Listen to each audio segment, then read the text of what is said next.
Si nous sommes morts avec Christ, nous croyons que nous vivons avec lui. Romains 6, 8.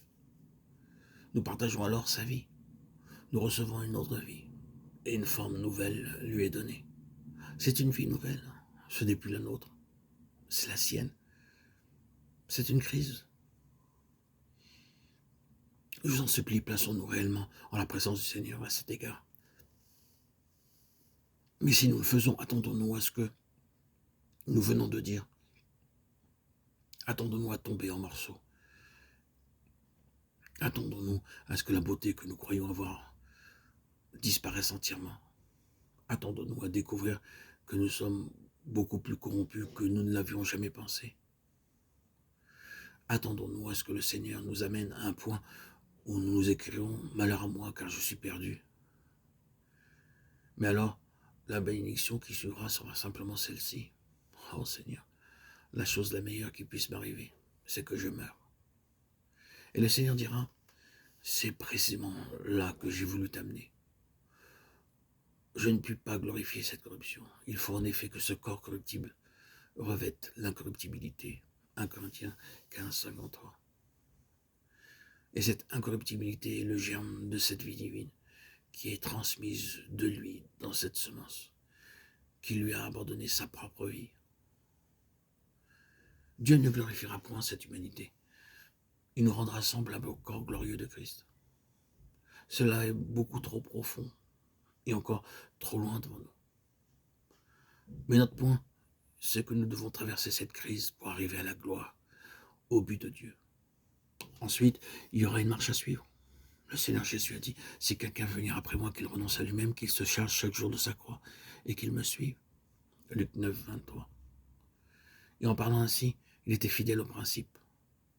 Le fait que la croix est quelque chose que l'on a accepté ou en quoi l'on est entré une fois pour toutes, restez vrai. C'est la crise dans laquelle nous disons, Seigneur, j'accepte une fois pour toutes ce que signifie la croix. Mais nous verrons ensuite qu'après la crise définitive, nous aurons à consentir à la croix de jour en jour. Et l'œuvre de la croix s'accomplit par ses afflictions et ses souffrances, par lesquelles le Seigneur permet que son peuple soit frappé. Dans sa souveraineté, il nous a mis dans une situation difficile. Un foyer, un travail, un état physique difficile ou encore des rapports difficiles avec quelques proches.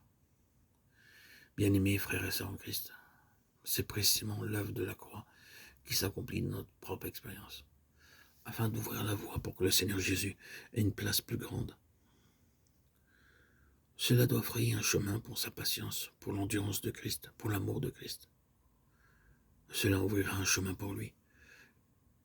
Et nous n'aurons pas à nous mettre à genoux chaque matin pour lui demander « Oh Seigneur, fais-moi sortir de cette maison, fais-moi sortir de ce travail. Tire-moi de cette difficulté. » Non. Nous devrons lui dire « Seigneur, si c'est cela l'expression de la croix pour moi aujourd'hui, je l'accepte aujourd'hui. » Nous trouverons qu'il y a de la force à considérer la situation de cette manière. Il y a la victoire et la coopération du Seigneur. Et il y aura du fruit pour remplacer la stérilité. C'est dans ce sens que le Seigneur était fidèle au principe, en montrant la croix comme une expérience journalière.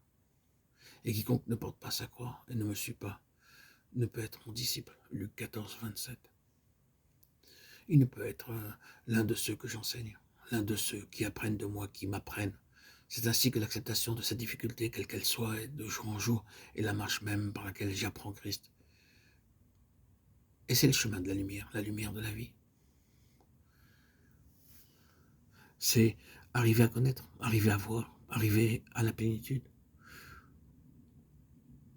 Vous et moi ne pourrons jamais ni voir ni connaître en dehors de la croix.